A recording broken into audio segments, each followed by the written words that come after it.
there are cup holders in the chairs that sometimes he will sneak cocktails into. I couldn't tell if he was joking or not. Are there cup holders?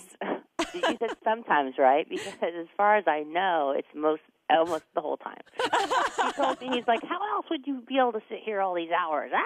He's like, he's the best. He's the funniest guy. We had so much fun with him. So tell me, Gwen, what's the dynamic like? I mean, you and Pharrell are joining, like you're the new people, and then there's Adam and Blake. Like, was there like a hazing process going on? Like, what's the dynamic between the four of you guys? You know what? I thought I was really starting to freak out before I was going to go for the first time, and I didn't know anybody but Pharrell, but I didn't even know Pharrell in that kind of way. Like, I knew him as a producer. Like, I was in the studio with him, and like we would write together, but it's not like we're homies like hanging out, you know what I mean? Like, yeah. It's like, so it was all like, and also it's a whole different kind of like situation when you're like a producer versus sitting next to someone in a TV competition. You know what I mean? I was freaking out, but it was seamless. Like, I actually wrote Adam and got to know him through email for a couple, first, and then I went down and worked with him in the studio. And it was almost like instant. When you meet someone, you're like, you feel like you already know them already. And so with Adam, it was really easy. And then Blake was like, everyone had told me he's like a big teddy bear. When he's not sleeping, he's actually just trying to make you laugh. Like he's like an amazing guy, and right away. So everything was really instant, and it just, and also you dive in and you're with them for 7 a.m. till 11 o'clock at night, like a bunch of days in a row. So it's really like boot camp. Like, you get to know each other really fast, and it was just so fun. I don't even know. It's one of those things in your life where you're like, why am I doing this? What is this? Like, how did this happen? And then it feels all meant to be. That's what it's like for me. A lot of people, I think, are talking about you as kind of the antidote to Christina Aguilera, who was very brutal in her analysis of people, sometimes said some not very nice things to people on stage, I think because she wanted to help them. But there's a lot of talk about you kind of being this kinder, gentler judge. Is that fair, or are you still going to be able to be cutthroat when it comes down to it? I think at the end of the day, we call ourselves coaches, not judges, because although everybody is a judge, especially these days, I think that, I was really worried about that because I'm a really I don't like to confront people. Like, I like everyone to be happy. I'm a Libra. That's Pharrell's line. I'm a Libra. I like to balance things. So I think that, I was worried about that. But then when you're actually out there, you realize that that's what they're there for. They want to know. They want to know stuff. That's what the show is. It's coaching. And so I think that, just by them getting on the show, they're already getting so much more than we ever got back in the day. You know what I mean? Like, just stepping on the stage, they already have followers. They already have websites. They already have a career, which is so incredible. So to be able to say, wait, try this, this might even make you get farther.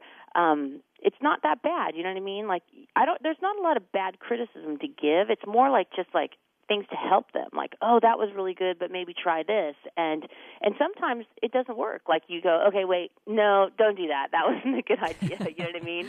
Because it's hard. Like, it's hard to try to teach somebody something that I don't even think about anymore, about stage presence or, these kinds of things. They might be really good singers, but they don't have the experience. So, by going on stage 10,000 million times around the world, you start to do things that you don't think about anymore. And yeah. Those are the things we're trying to kind of teach them in a really short amount of time. So, I don't know. It's just really incredible. Like I said, I feel like I've learned so much. I've got so much more out of it than maybe even these kids are getting out of it. I've been able to just see things in myself that I haven't ever really paid attention to, and I don't know. It's a really inspiring time for me. So it's been really. I just keep saying it, but it's been really fun. We're talking to Gwen Stefani, one of the new coaches on The Voice, and the season premiere is tonight on NBC. So, Gwen, when you started, were you pretty quick on the trigger, or were you a little bit more like, you know what, I'm going to ease into this and see who other people are liking? Yeah, at first I was like, okay, whoever Blake picks, I'm going to pick, because you know that Blake always wins, and he has an ear, he knows what he's doing.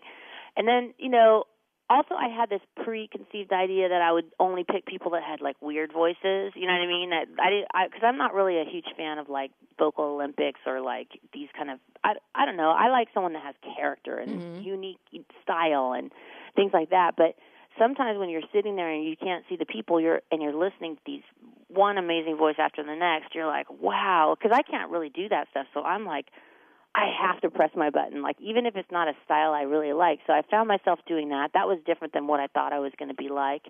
But you know, at the end of the day, like you're really trying to look for someone that has something unique, because there's a lot of people that can sing really good, but once you turn around, it's fair game for like full package. You know what I mean? Like you got to try to find someone that has like a little bit of everything. And I think that presence on stage is super important because it's kind of an unspoken thing and something that you can't really, it's hard to say what it is. It's a magical quality, you know, a star quality. So it's way different than I think it is when you're watching it on TV. Like being in the chair, it's a whole different, I don't know.